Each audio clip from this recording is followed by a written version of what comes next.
Welcome to my channel, Painting, Art Journaling and Creative Inspiration. So let's create together. Hello and welcome back to my studio. So glad you joined me today for another video. And in case you're new here, I'm glad you are here. I hope you are all doing well. Today is all about my new painting of a face, and I do give names to my faces on canvases, just those on canvases, not those in the art journals. So this girl is called Sabine, and she belongs to my series of invented relatives. It is painted on a 20 by 20 centimeter, 4 centimeter deep canvas. I do like to work on deep canvases, and I always make sure that I do paint the sides also.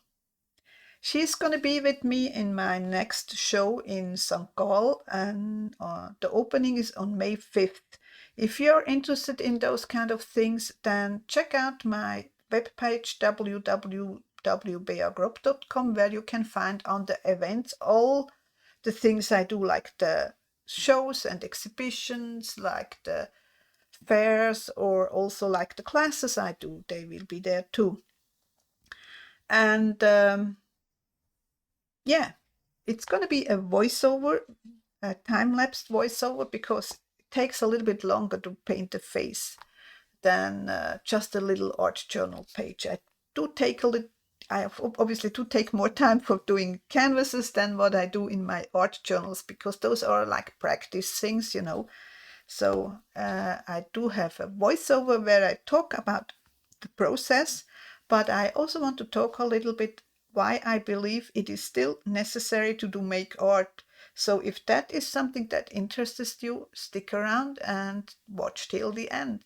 And if you like what you have seen, then please give me a thumbs up, leave a nice comment, or subscribe. I hope to see you soon again. Take care. Bye.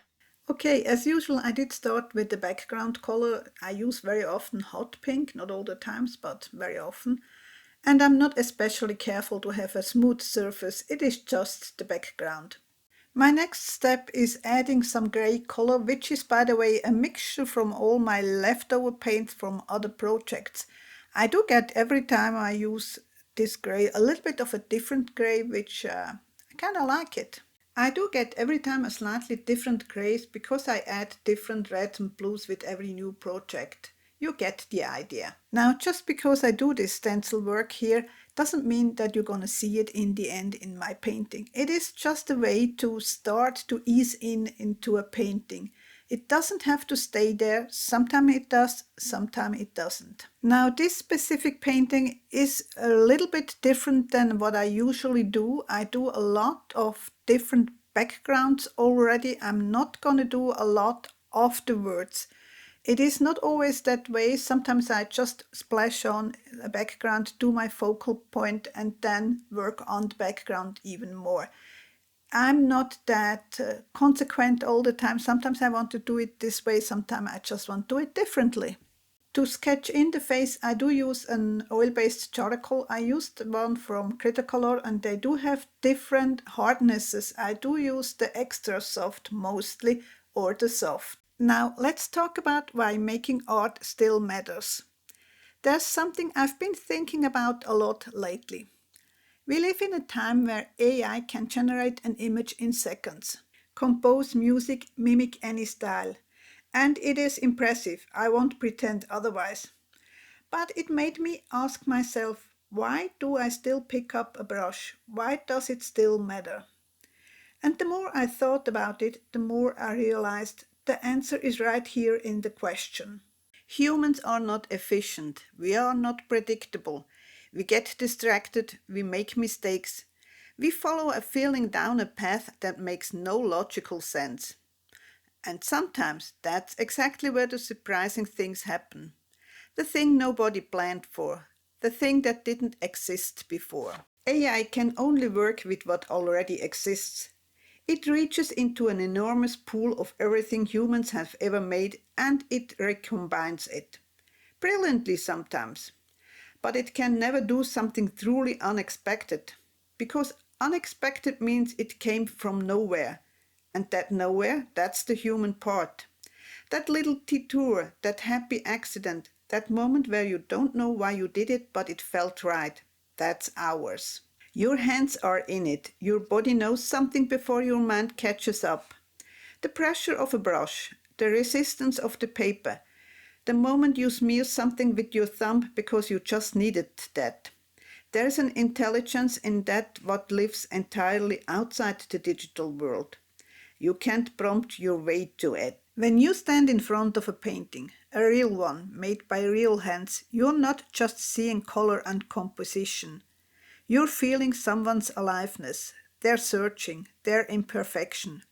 That connection is something no algorithm can manufacture, because it was never about the result, it was about the presence behind it. Now, I think there are two kinds of art in this world, and both are necessary.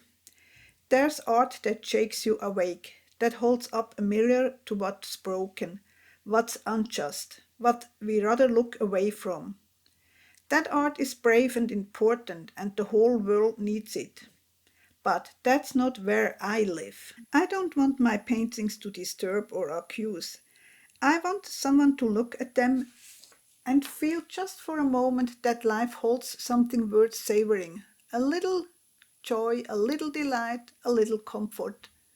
I think the world needs that too. And when we make art together, in a workshop, in a group, side by side, something else happens. We remind each other that this matters, that we are not alone in the longing. Every time I see someone pick up a brush for the first time or share something they made with a room full of strangers, I think, this is beautiful, this is human. No screen, no algorithm, no generated image will ever replicate that room. And here is the last thing, maybe the most honest thing. Art is not something I could give up, even if I tried.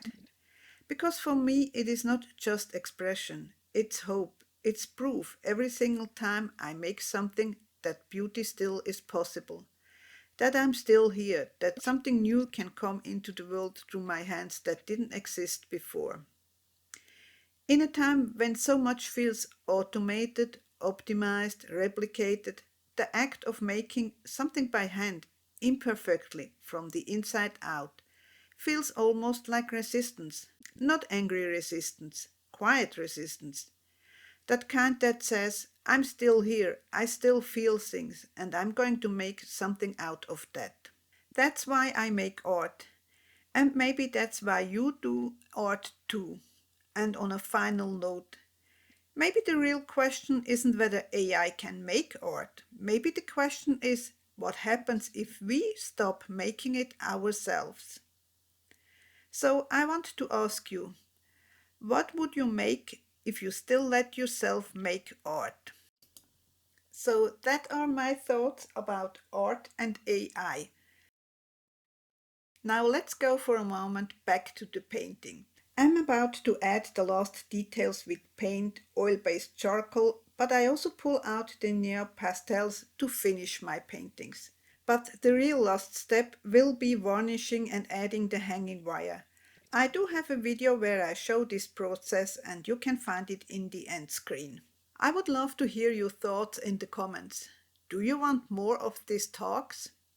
And if this touched something in you, a little thumbs up lets me know to keep going. And if you share this video with others so they can listen, that would be really appreciated. Now take care.